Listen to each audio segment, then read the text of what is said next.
All right, we are recording. So here we are, roaming free inside the cage. William Schafer. I believe this is our fifth session, our fifth episode, if you will.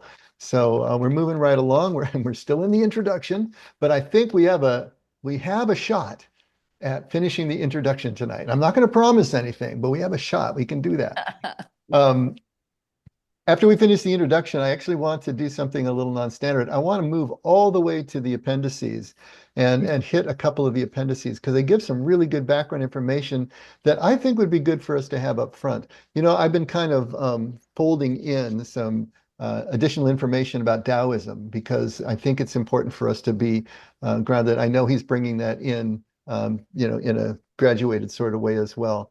But I think the more that we have a feel for Taoist thought and the tradition, the better. Uh, Tonight, I have another reading for us, this time from Chuang Tzu, but we may not get to it depending on how we do on the introduction. But if not this week, we'll hit it next week. But I'll keep folding those things in as well. So let's do this. Let's move back to page, this would be 26, XXVI in the introduction. And we'll move back one paragraph from where we left off, just to kind of get a running start at this. So the section that we've been in right now is talking about personality. So he's breaking down personality for us. Personality is the function of the ego and the egoic consciousness. So as a psychologist, he knows that it's important for us to kind of have an idea about what this ego consciousness is made up of. What is our personality made up of? And so he gave us two containers, the content and the structure that we're looking at and have been looking at for the last couple of weeks. And the difference between the content and the structure, the content are the mostly conscious aspects of personality that we could identify.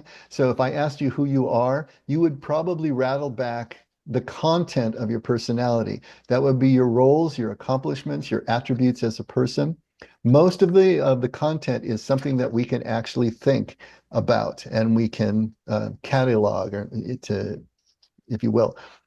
And then the structure is mostly unconscious. The structure is what gives rise to the personality traits that we can actually talk about. The structure comes from things that basically are hardwired into us. It's nature and nurture, right? So there's certain parts of our personality that are hardwired. Those of you who are parents, you know this. There's stuff in your kids that you didn't put there. They come out the chute, and if you have more than one kid, then you see the difference between them, right?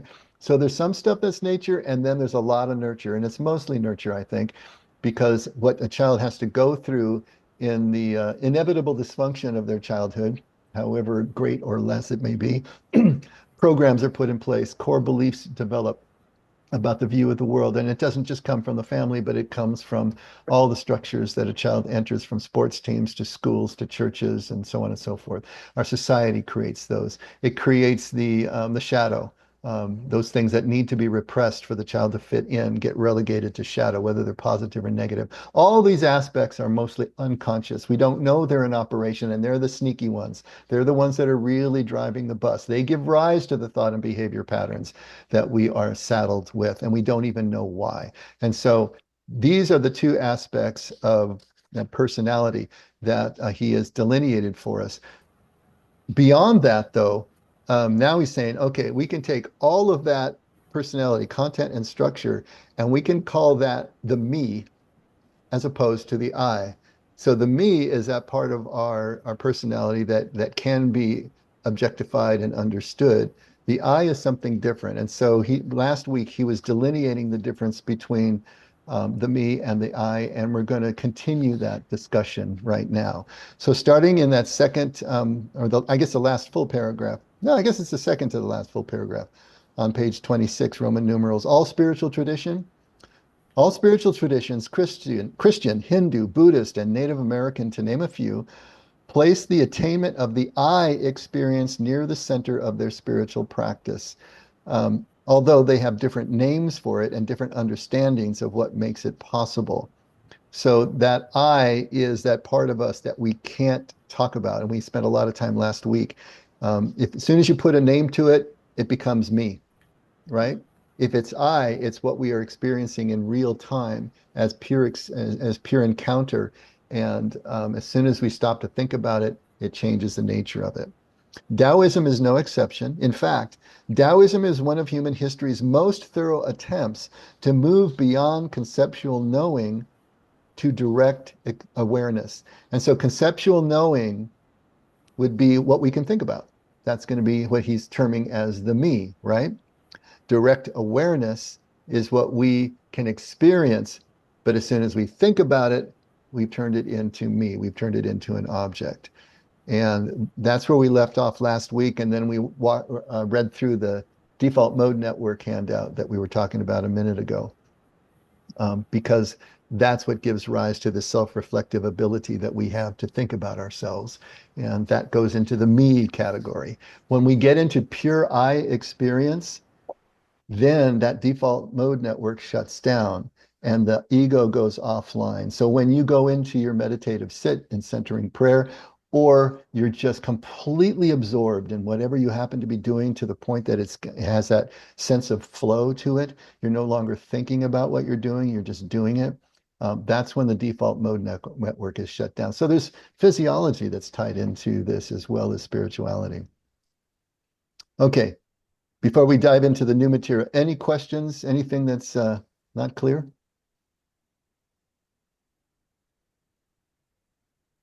I did great then. Wow. Okay, let's keep going. Taoists call conceptual knowledge based upon principles and abstractions Ji. Ji gives you a perch, a place from which to appreciate. But you always have to remember that tomorrow a better foothold may appear, and if you want to ascend the mountain, you must be ready to relinquish the foothold you already have for the next one higher up. Therein lies the rub, right? You know, you just built this brick by brick, this paradigm, this structure of the way the world works and your place in it. But if you want to move to the next place of awareness and expansion and growth, you got to give up the one that you've been standing on for this amount of time. And that's where the fear sets in. Direct awareness, on the other hand, provides a concrete sense of a person or a thing, its particular uniqueness at the moment it presents itself. If G is knowledge of the mountain's weather patterns and topology, direct awareness, called Wu Ji, or formless knowing, is your underlying sense of being conscious and fully alive as you get to know this mountain this day, firsthand during the climb. Wu Ji is always so, for it is always rooted in just this moment and just this situation. The personality, or me, is not capable of achieving this kind of awareness. It can only be had from the point of view of I. Once achieved, however, such awareness makes possible effortless action called Wu Wei, which is action that springs forth without premeditation and is in precise accord with the necessities of the concrete situation. All right, that was a pretty dense paragraph, but is it making sense to you? Any questions about that? Yeah, Lori? I don't even have a question. I'm soaking it in. Okay. But the main thing is to get what he's talking about here.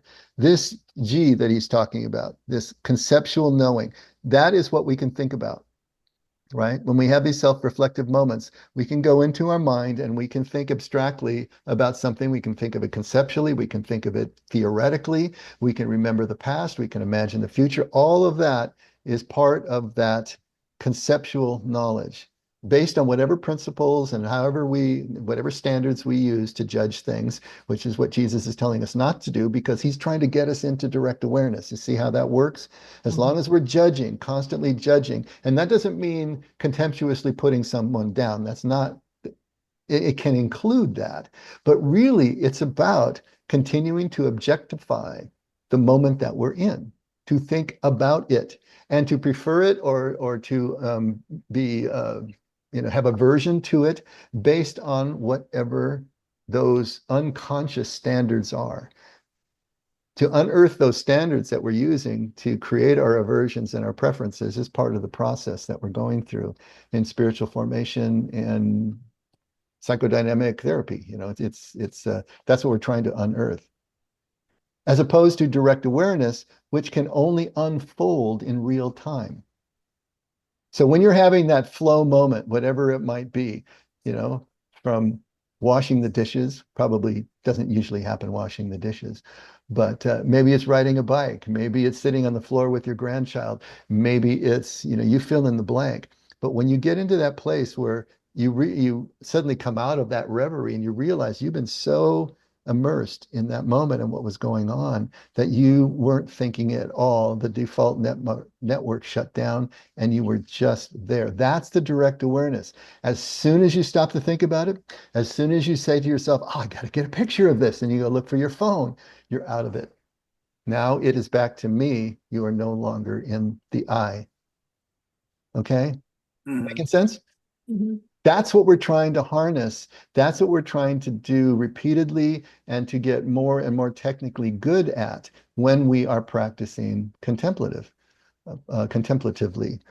So centering prayer and meditation and the other types of contemplative activities that we've talked about are all designed to get us into that I experience, get us into that direct awareness that is just unfolding as it goes. And not letting our thoughts intrude and take us back out again into a different experience. But as we were talking before, we need a balance. I mean, if all we had was the I experience, then we're just going to be drooling in a corner and we're not going to be any good to anybody. But if we don't have those moments for I, then we don't have the ability to balance the me, which is going to start to see itself as its own end and will not be able to see beyond into the oneness that really is what kingdom is all about and the true nature of reality. We're experiencing that in I, but we need to live at the level of me day to day. What we want to do is merge the two. The Hebrews called that merging heaven and earth, that all human beings live between heaven and earth, and the human's job is to bring heaven to earth and earth to heaven, to merge the two so that we are living our lives through the egoic interface, but we're still aware of and sensitive to and making our choices based on the interconnectedness of everything. So this is the balance we're trying to strike. Mhm. Okay, so now what you're thinking is what he's going to say in the next paragraph. This may all sound rather confusing at first, but you may be getting an initial idea of how Taoist practice is geared to transcending content and form and reaching a deeper level of experience in which one's thoughts, feelings, and actions arise naturally without effort or resistance, and in turn create harmony rather than conflict with the environment. So this is the essence of Wu Wei, right? Effortless action. Literally, it means not do. Wu Wei, no do, no, not do. It's this idea that you do without thinking about it, without striving for it, without that kind of anxiety that's usually associated with striving. And of course, this is the essence of Jesus' way, the idea that he is the way and the truth and the life. And if we can follow his way, we will know the truth and the truth will make us free. But that's a flowing with spirit that is not intrusive. It's the same idea here. All right. I want this book to take your study of the Enneagram to that deeper level. At its most basic level, the Enneagram is a map of the ego. And that's something to put on your fridge. At its most basic level, the Enneagram is a map of the ego. It's not a map of the I, it's a map of the me. The I is going to transcend all of this stuff. When you get to the I experience, whatever number you are on the Enneagram doesn't exist. You're in a state of pure awareness. When you come back out of it, well, now everything rolls back out the way it normally does for you. But the Enneagram is a map of the ego. It's a very good map, perhaps the best ever devised. Once you have the map, however, there is more to do than just memorize it. I love that. If you want to reach a new and more profound level of spiritual experience, you need to begin exploring the described territory for yourself. That's huge. And this is one of the reasons I was drawn to this book as opposed to others on the Enneagram, because I think what typically has happened, and we discussed this at the outset, that, we get our number and that just describes us. And it's like, I'm going to sit in my pail now because this is where God put me. And it just describes who we are, and it kind of absolves us from being anything else. So it's not about just memorizing the map. Remember, the map is not the territory. You can put that on your fridge too. The map is not the territory. You can memorize the map, you can know exactly where you need to go, but until you walk the territory, have the direct experience of it, you don't really know the place. And so that's what we're trying to do. We're trying to understand the map of our ego, and then we're going to use it to actually walk the territory, and that changes everything. I quoted Chuang Tzu. Was that Sunday? It might have been just this Sunday. I think it was. One of his famous sayings, and it goes like this. The purpose of a fish trap is to catch a fish. Once the fish is caught, though, the trap is forgotten. The purpose of a rabbit snare is to catch a rabbit. Once the rabbit is caught, the trap is forgotten. The purpose of words is to convey ideas. Once the ideas are grasped, the words are forgotten. Show me someone who has forgotten words. They're the one that I want to talk to. That's the idea here. The purpose of the Enneagram is to grasp ourselves, to catch ourselves, if you will, to understand how we tick, to understand the snapshot that we're taking right here and now of us as whatever Enneagram number we have tested at or believe that we are, is a sum total of everything nature and nurture that we've experienced in life so far. That's a good thing to understand, right? But once we've caught ourselves, then we want to forget the map. We want to get beyond it. We want to use the map as a springboard to get where we really want to go, which is going to be a balance of the I and the me, as Schafer puts it. Okay. Comments, questions? What the heck is he talking about? I'm Okay, just trying to track. okay, I have a comment about the effortless action that says spontaneous. Well, to me, I see it as spontaneously. There's it arises naturally, your thoughts, feelings, actions, words without effort, without resistance. So that in my concrete example, in my concrete mind, it says maybe I'm having conversation and what comes out is unfiltered, uncensored.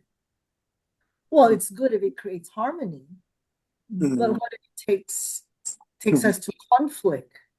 So I have to then censor myself. But that's not the effortless action. Okay, so this is great, Ella. I'm so glad you brought this up. Now this gets into what I was talking about on Sunday, because I was talking about law in terms of Jesus' understanding of law and how he used law in making his ethical decisions and simply making, relational decisions of the kind that you're talking about. If you're completely honest and you don't think about what you're saying, hey, it's kind of a crapshoot. You may hurt someone's feelings or you may not. But what is Jesus really telling us?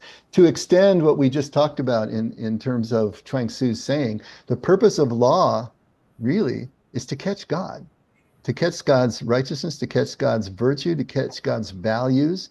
The law is a formative tool that allows us to be able to experience the direct consequences of our actions in groups. So the purpose of the law is to catch God, but once God is caught, once we have written those rules on our heart, then the law is forgotten.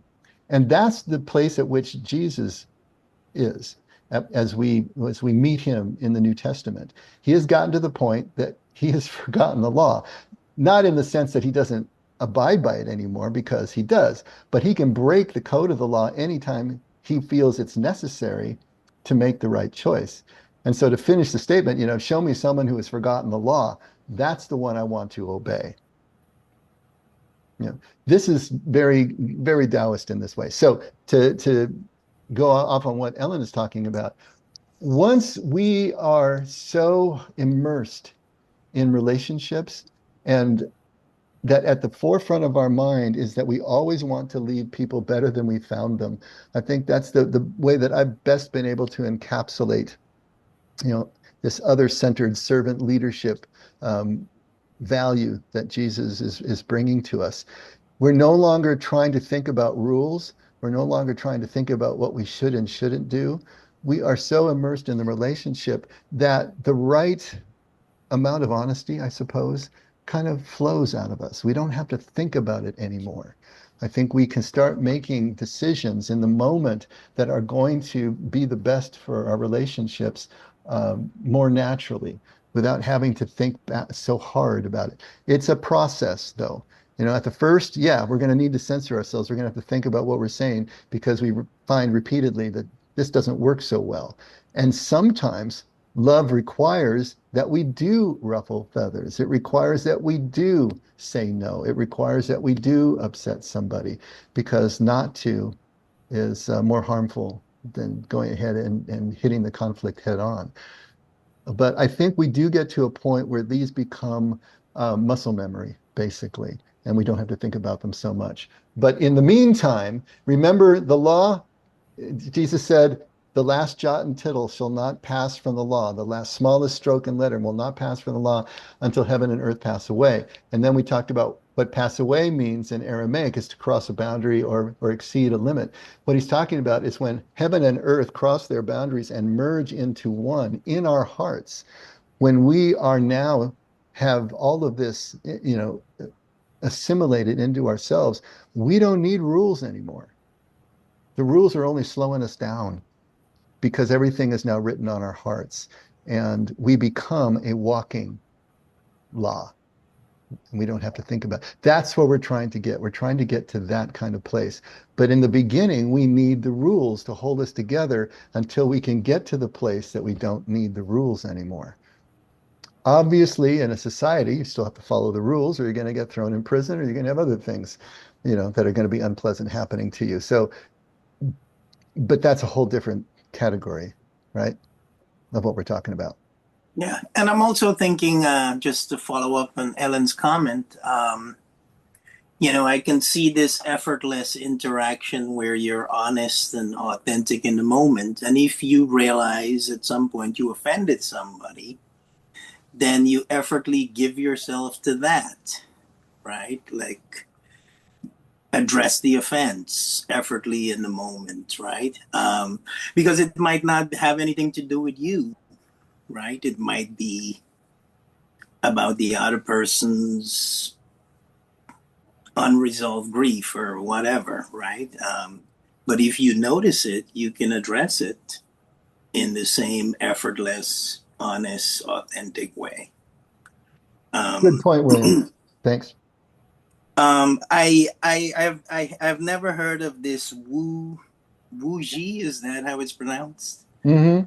The Wuji. Fuji. Mm-hmm. I love the Wu Wei concept that Ellen was talking about, but I really like this idea here of like effortless awareness, which is just like kind of captures this contemplative thing you've been teaching us about. Perfect. Oh, absolutely. So G is the me. G is the egoic thought process. It's the conceptual thought and all of that. So Wu Ji is going to be direct awareness. It's going to be not doing that, not thinking rationally and egoically. Mm-hmm. Just as Wu Wei is not striving to make something happen, but flowing with. And as you said, that was a great point, William. If we really are flowing with the moment, we're going to be reading the room, right? And so Right. as you're flowing with the moment and you're interacting the way that you are, and then you realize, oh, yep, okay, someone's feathers are getting ruffled, then you can flow into that as well. Doesn't mean you're going to unruffle the feathers. That's on them, Mm-hmm. but you can try. You do what you do. Mm-hmm. Well, actually, I've jotted this down and I've thought about this ever since we did Brother Lawrence. There was something you said. I think one of this was, I do, or he said, I do this to please God. Mm-hmm. To me, I found that as following the rules or transactional. But I wrote at the bottom that says, what I do is pleasing to God. I'm not following the rules to do it to please God. It just so happens what I do now is pleasing to God. Mhm. And I wrote an article that says that's when you transcend and goes to nirvana. Whatever you say is just like the Dalai Lama. That's what goes on in my head. But I think William understands what I mean, but isn't that what nirvana means, right? You're not striving anymore. You just are. Augustine had a great quote. He said, love God and do as you please. Love God and do as you please. So what we're talking about there is once you've caught God, the way we're talking about catching God, once God's deepest purpose, desire, delight, his will is the same as yours, all you have to do is please yourself. If A equals B and B equals C, guess what? A equals C, right? Because it's going to be one and the same. Jesus said, I and the Father are one. I don't do anything on my own initiative. It's just what flows through me from the Father. And it's so important for us to get what he's talking about there. Now, he doesn't have to keep running back to the rule book. He doesn't have to keep running back or worrying about what is going to please God. He already knows that because he's one with the Father. And that's the point that we want to get to. We can just please ourselves because what we desire most is what God desires most. So it's what you said too last week. WWJD. Until you internalize it, it becomes automatic. Mm-hmm. In the You meantime, can look to Jesus as the virtuous agent. What would Jesus do? We can use his character, and we have to understand his thought process. How did he use scripture? How did he use law? And we want to use it in the same way if those are going to be our standards. But we get to a certain point where we don't need the standards anymore. They are now a part of us. And that's where Wu Wei really sets in. We can flow. We can forget the rule book. We can forget the words.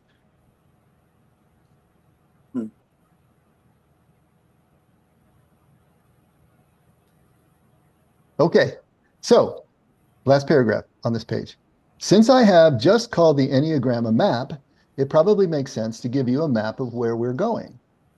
Imagine the map in the shape of a tree. So he's talking about the contents of the book now. We will travel up the tree starting at the bottom. Part 1, the roots, describes 2 underlying components of the structure of personality or type. The ways we sort and process experience, and the fundamental kinds of energy we use in the process. A basic familiarity with these 2 components will help you to reach a deeper awareness of your individual way of experiencing life and the aspect of life energy that you primarily rely on as you do. And so that's going to be your type, right? The aspect of life energy that you primarily rely on as you do. So the whole purpose of reading part 1 is to ask yourself, which of these ways of experiencing life is my own, and which of these energies is the one I most often use? Your answers will provide you with an elementary basis for recognizing your own type, as well as that of others. And that'll go beyond type. You know, he's talking about yin and yang and other energies that are associated with the Enneagram. Part 2, the trunk, begins by explaining the function type plays in daily life. It also tells you how to recognize when type is getting active or going on automatic pilot. That's a big one right there, right?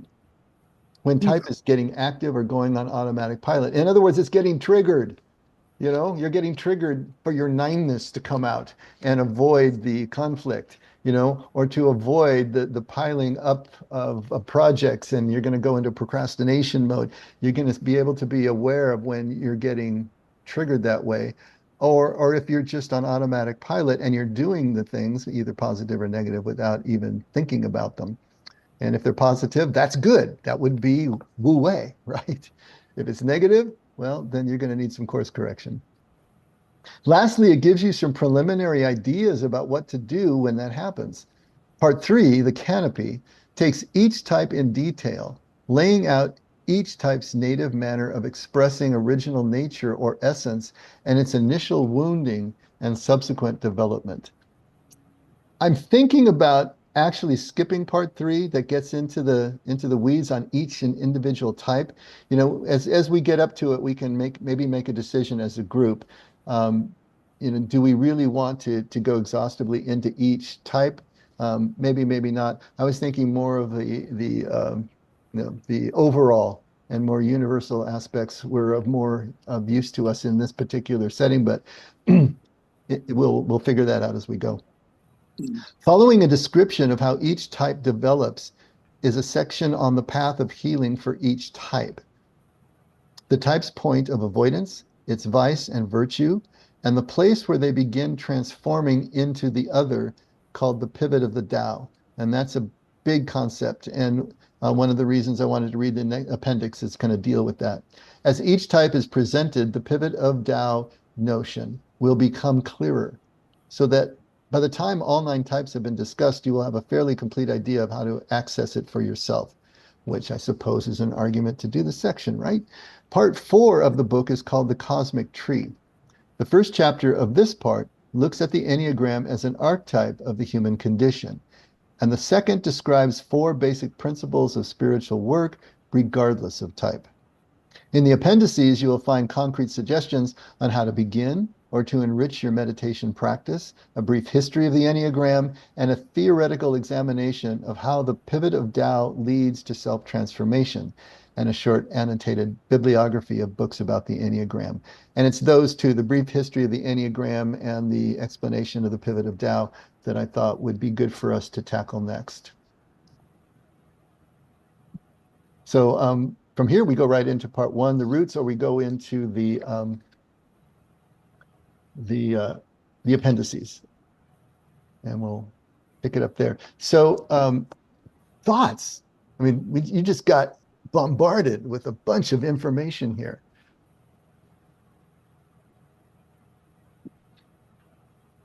He dives so deep into these subjects, it's hard to follow sometimes. Okay. Is there a concept, or is there something that just is really muddy or unclear, or something that just doesn't seem right to you? Bill was great.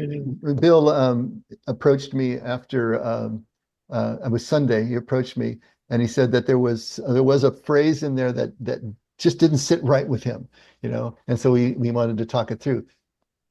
That's the kind of stuff that I would love to hear you talk about. Something that either I say or the author says that doesn't sit right with you, that you just, you're doing the Cocker Spaniel thing and tilting your head and saying, that doesn't seem right to me. Those are the kind of things that we want to bring out. Don't be afraid to be the devil's advocate. That's William's job, I know, but sometimes other people need to jump in. I think Ellen does a good job of taking over that for me. She does. Ellen does. So, but don't leave it to Ellen and William. You all can be just as obnoxious and annoying as they are. I think it is very complex. And so I read through it, I underline things as I understand it at that moment. And then as I'm looking back at it now, I'm going, I'm not sure I really understand it. So it kind of comes and goes, my understanding of what's being said. So I just think I have to keep on listening and reading over it, because I've read through, I'm kind of ahead of, gone a lot farther in the book, but I sit with it and I think, okay, I think I'm understanding. And then the next time I read it, I go, I don't think I understand. That's perfect, Lindy. That's perfect. And the irony is that it's not really complex at all. No. The problem is it's banging so hard against our Western worldview that it just seems incomprehensible. And because of the nature of Taoism, to try to directly delineate it is to take you completely away from what it is. And so the way that, and we'll have time to read the little Chuang Tzu passage, the way that you even try to explain these are going to be exactly the way Jesus teaches. You're going to do it with parables. You're going to do it with metaphor. You're going to do it with figures of speech. You're going to do it with paradox, because it's the only way that you can address the actual root cause, which is the way we think. What is blocking us from this is the way that we think, the way that we process. So the very nature of the question that we would ask Jesus or any one of these masters is the problem. And so the frustrating thing when you read the exchange between master and student, the student asks a question and they get a non-answer. It doesn't, it's just they take them on a bunny trail, but it's the exact same way that Jesus teaches as preserved in the New Testament. But that's the only way that you can do this. You need to stop the attachment to the linear, rational thought process, the attachment to trying to get a certain rational answer, because that's not the way this works. In fact, we have to let those go and move into the direct experience before we can know something at this level. So yeah, it seems complex. It's really quite simple, but we gotta sort through, fight through the complexity, like going through a jungle with a, what do you call those, machete? Yeah. To get to the simplicity on the other side. I will say I loved your comment, and I think I've heard you say it before, but again, I forget because I'm so rooted in Western mindset.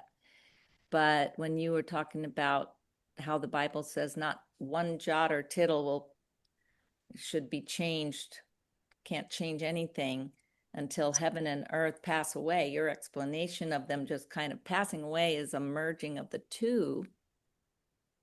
Then that made so much sense to me in my life right now. I don't know how it is making sense in terms of this book, but just how heaven and earth, we are in the middle of both, right? Mm-hmm. In the space between, but as they merge together, a lot of the need for the details of law don't really exist anymore. I loved the way you said it, not the way I just said it. And so we do such violence to a passage like that because we're bringing our Western mindset to it, and we don't understand what pass away means. To us, when we hear that, is the law is going to continue until the end of the world. When the world ends, when this is all rolled up like a scroll and this new Jerusalem or whatever descent, we're thinking along those apocalyptic lines, and it has nothing to do with that. All of Jesus' teaching is going to be right here, right now, always in the now. Always this moment. If it doesn't exist in this moment, it doesn't exist at all. So to change that focus and then to understand what the words and the idioms really are that he's using is to actually start to get at his meaning, which is going to be Eastern and not Western in its basic worldview. Yeah, Lindy's comment made me think of that whole idea of heaven and earth passing away in the midst of our struggles, like as we're going through whatever we're going through, kind of letting the good and the bad kind of just be what they are and not even label them as good and bad, but just what is, you know what I mean? That's pretty evolved. I think that I really appreciate the people's questions and their comments, because it's hard to keep up with all of the thoughts that are coming out of your head and your mind and your book. It's sometimes it just is like a floodgate of ideas. Drinking from a fire hose. So I do appreciate the comments especially like I remember, I think it was Jim who had talked about the baby example of, it really helped me to see things that I like. Somehow when I think I'm trying to get back to the child, I think of this infant, the baby, but when he put it in that way, I could start to visualize experiences in my life. Like I thought of during the week skiing. And when I was younger, I lived in the ski area, and we were just kind of crazy. And so we'd want to go down and try to be the first up the lift to ride the powder. And once you got up there, you were battling to be able to be the first down the mountain, make your own tracks, but you never knew what was underneath there. And you just had to relax and be ready and enjoy. And you did, if you didn't relax, you'd fall because there was so many obstacles that you couldn't see. And so that really helped me to kind of see more of a, not, I mean, as you guys know, I'm an overthinker structure, trying to put, everything in known markers, demarc or whatever. So it does help, the comments that all of you guys make, because I do think about them during the week, and your questions help me and your answers that Dave gives and stuff do help me to start to visualize these experiences as well as going back to the book. That's perfect. And see what you just did there, Jennifer? You gave us a parable. That gave us a visual of what this is, because that was perfect. The way that you described the powder and going down a hill and not seeing what's underneath, that's a perfect metaphor for life. And so that's it. That's the way that all these teachers are going to teach, because they know it's the only way that they can evoke in us, right? It's not about understanding it. It's about evoking the experience and recognizing experiences you've already had that you haven't connected the dots to in terms of it being this thing, right? And so that helps us to do that. You see, here's a story like that. It connects with another story or a similar experience, and then you can start to connect it to the sages and the teachings that they're laying down. But that's the way it works. It works indirectly. You can't, like he had that great image of, trying to understand the eye is like trying to step on the head of your shadow. No matter what you do, it's always somewhere else. You can't do that. And this is the problem with it, is that we have to approach it indirectly. I wanted to read this passage to you because I think it's going to be speaking exactly to this nature. And I know that this scan is kind of bad. It's really light.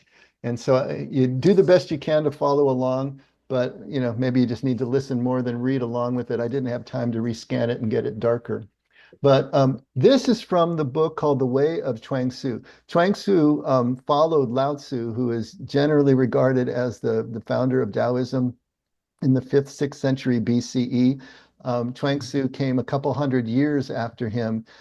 Chuang Tzu did a lot more writing and kind of getting a structure around the concepts of Taoism than Lao Tzu did. And this book actually is Thomas Merton. Thomas Merton, he compiled this book together, did a great introduction into Taoism. And so I would highly recommend it. The Way of Chuang Tzu, Thomas Merton. And then after the introduction, it's just him, the passages that he has chosen from the Chuang Tzu, which is the main book that Chuang Tzu wrote. So this one's called Perfect Joy. Is there to be found on earth a fullness of joy, or is there no such thing? Is there some way to make life fully worth living, or is this impossible? If there is such a way, how do you go about finding it? What should you try to do? What should you seek to avoid? What should be the goal in which your activity comes to rest? What should you accept? What should you refuse to accept? What should you love? What should you hate? What the world values is money, reputation, long life, achievement. What it counts as joy is health and comfort of body, good food, fine clothes, beautiful things to look at, pleasant music to listen to. What it condemns is lack of money, a low social rank, a reputation for being no good, and an early death. What it considers misfortune is bodily discomfort and labor. No chance to get your fill of good food, not having good clothes to wear, having no way to amuse or delight the eye, no pleasant music to listen to. If people find that they are deprived of these things, they go into a panic or fall into despair. They are so concerned for their life that their anxiety makes life unbearable, even when they have the things they think they want. Their very concern for enjoyment makes them unhappy. The rich make life intolerable, driving themselves in order to get more and more money, which they cannot really use. In so doing, they are alienated from themselves and exhaust themselves in their own service as though they were slaves of others. The ambitious run day and night in pursuit of honors, constantly in anguish about the success of their plans, dreading the miscalculation that may wreck everything. Thus they are alienated from themselves, exhausting their real life in service of the shadow created by their insatiable hope. The birth of a man is the birth of his sorrows. The longer he lives, the more stupid he becomes, because his anxiety to avoid unavoidable death becomes more and more acute. What bitterness! He lives for what is always out of reach. He thirsts for survival in the future. His thirst for survival in the future makes him incapable of living in the present. Such good lines here. What about the self-sacrificing officials and scholars? They are honored by the world because they are good, upright, self-sacrificing men, yet their good character does not preserve them from unhappiness, nor even from ruin, disgrace, and death. I wonder in that case if their goodness is really so good after all. Is it perhaps a source of unhappiness?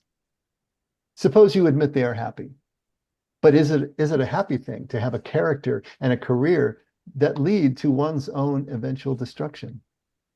On the other hand, can you call them unhappy if in sacrificing themselves they save the lives and fortunes of others? Take the case of the minister who conscientiously and uprightly opposes an unjust decision of his king. Some say, tell the truth, and if the king will not listen, let him do what he likes. You have no further obligation.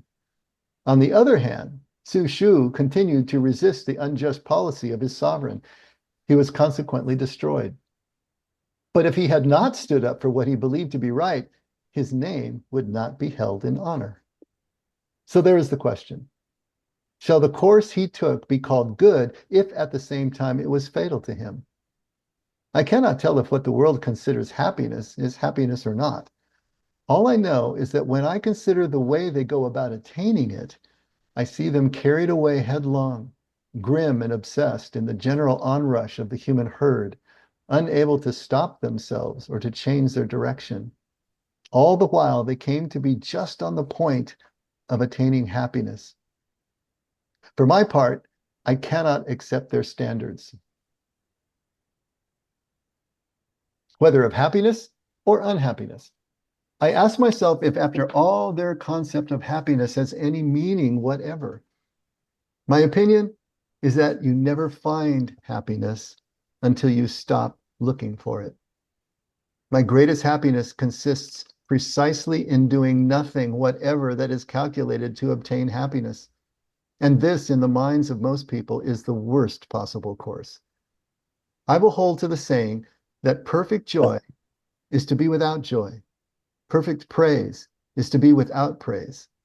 If you ask what ought to be done and what ought not to be done on earth in order to produce happiness, I answer that these questions do not have an answer. There is no way of determining such things. Yet at the same time, if I cease striving for happiness, the right and the wrong at once become apparent all by themselves.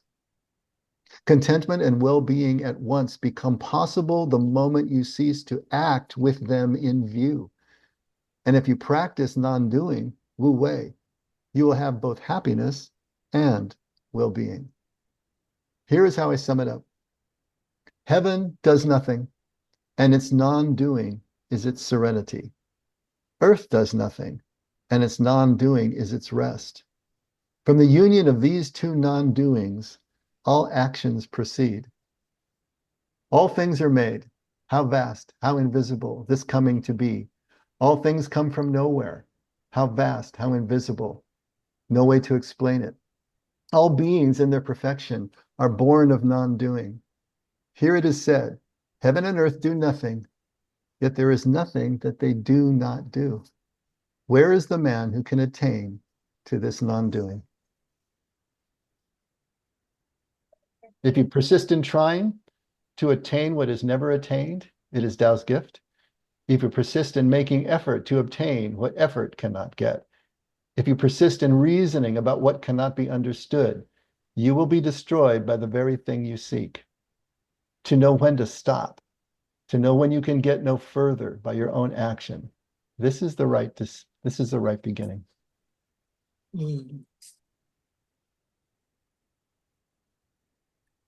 Beautifully stated Taoist take on life, dealing with what is perfect joy.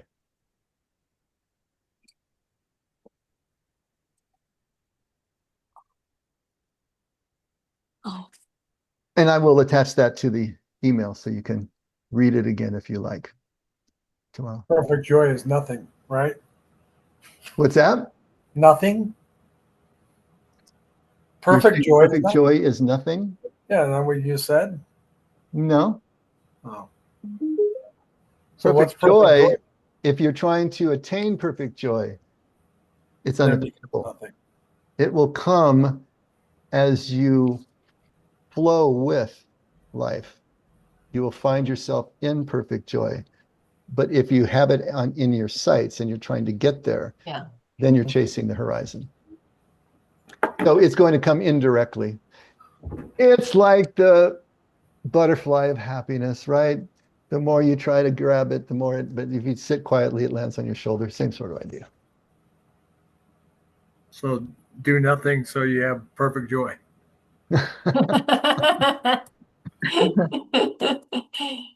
So You're we're going to be become doing monks? stuff, George, you're going to be doing stuff, but it's going to be in the immersion of the moment. You do what the next indicated step looks like. Mm. If you're calculating down the road to do this next step to get that thing out there, then you're moving back into striving and anxiety and stress, and you're no longer in the moment. Staying in the moment, flowing the with key. it, as we were talking about Ellen and William as they were talking through that scenario she gave. That is what's going to give you the sense of enoughness. I mean, let's face it, perfect joy is momentary. It's going to be experienced as perfect joy in the moment that we are completely immersed and allowing the moment to be enough for us.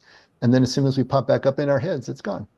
But that's the balance. That's going to be the oscillation that is human life. I'm so relieved I don't have to be happy.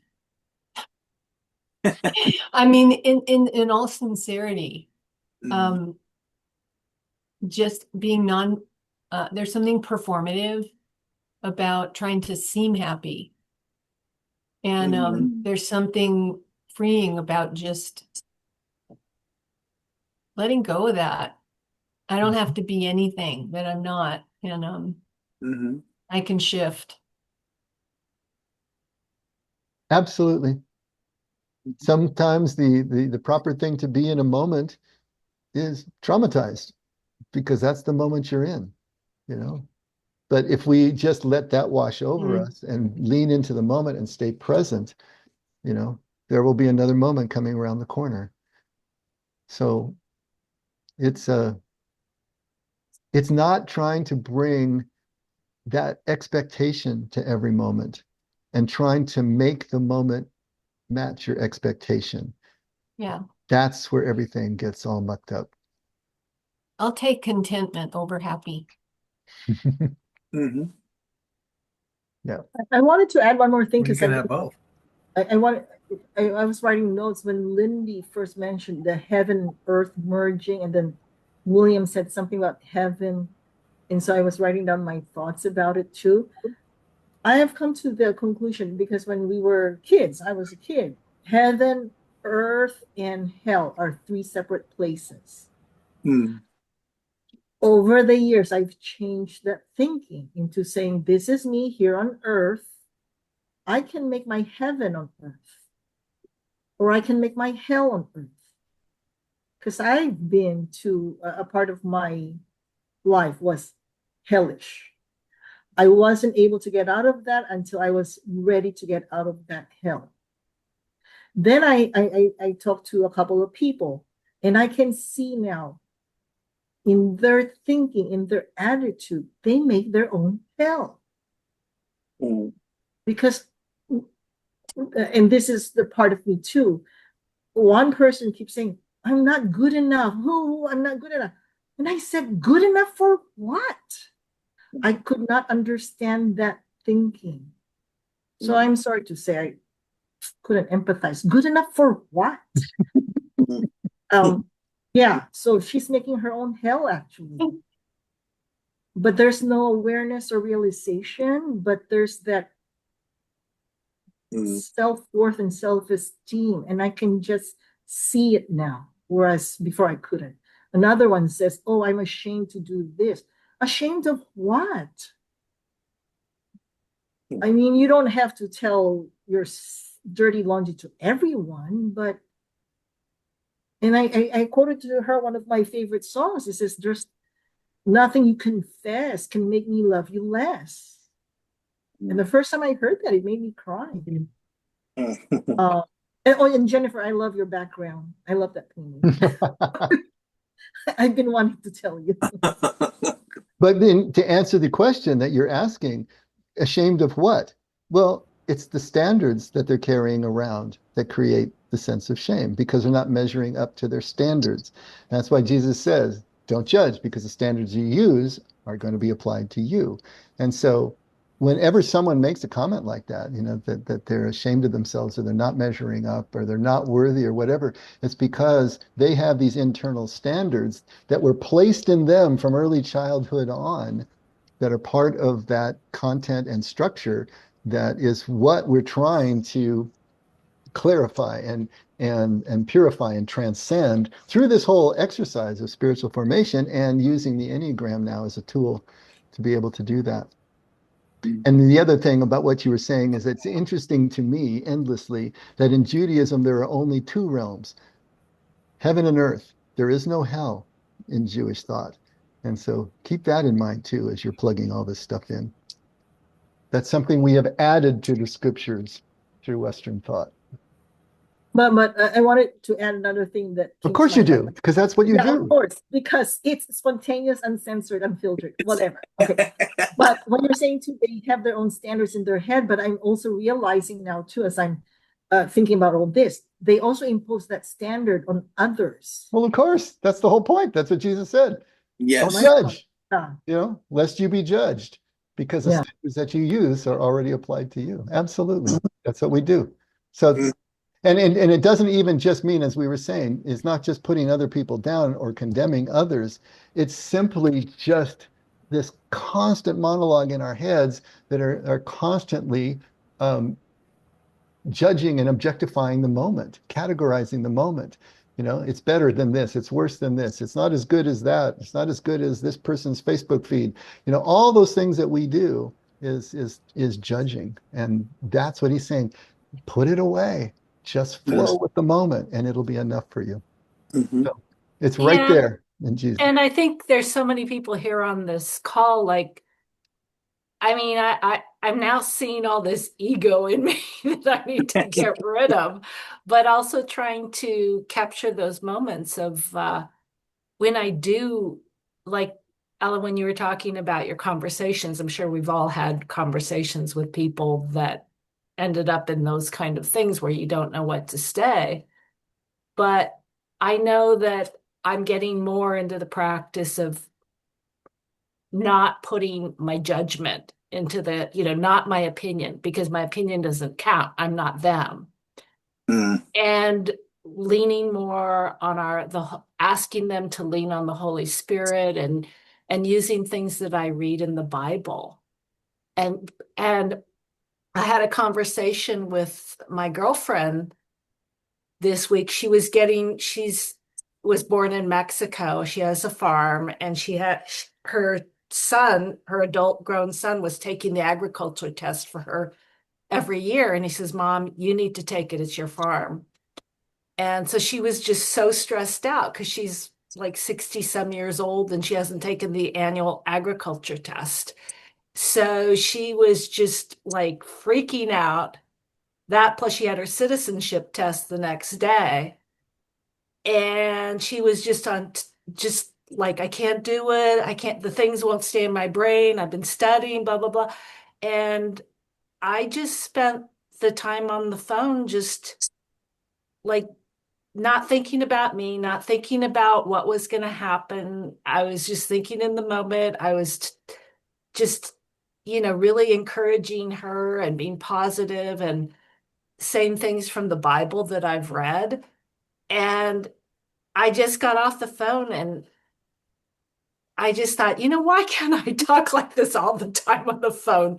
Because this was such a meaningful time that I spent with someone, like 5 minutes or 10 minutes of very meaningful time. And it's like, why does in my whatever, 24 hours of a day, do I only get 5 or 10 minutes? See what you did there, Jennifer? You had this wonderful wu-wei moment and then you judged it. I judged it. Yeah. That's what we want to try to avoid. So I want to try, Flow I'm with it. starting to see Keep these flowing. things and trying to, not It's all good. You maybe not did judge good. myself, but I am starting to get the hang of it. But Absolutely. I do love the fact that you said this default mode network. It's not going to be, we're not going to be 100% in this mode or the other mode. Nope. So that gives me some grace. All right. We better call it because William's getting tired, sleepy. Yeah, my head is about to hit the desk there. It's almost 11 o'clock back there, right, buddy? Yep. Okay. You don't want to for knock the hanging middle of with your us, forehead, man. William. And hello, Doug. Good to see you too. And Sharon too. You guys kind of popped in later. Okay, Scotty, take us home. Wait, William, after No, the no prayer. more, Ellen. You're done. No, wait, William, don't go away yet, okay? I have to tell you Okay. something. Okay. Father God, we're grateful for our time together and exploring topics and what's possible, and just enjoying each other's company.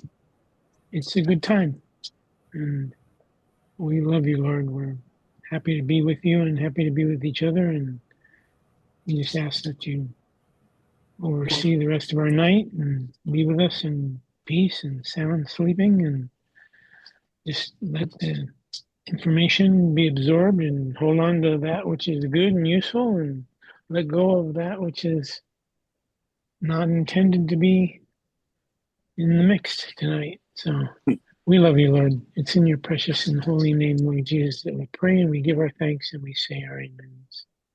Amen. Amen. Thanks, Scotty. Thanks, everyone. Another You're great welcome, guys. discussion. All right. Good night, guys. Night, guys. everybody. Yeah, Night. Ellen, Sunday. Sunday. Bye-bye. Bye. Okay. Bye, everyone. But maybe Dave can take up this recording, okay? But William,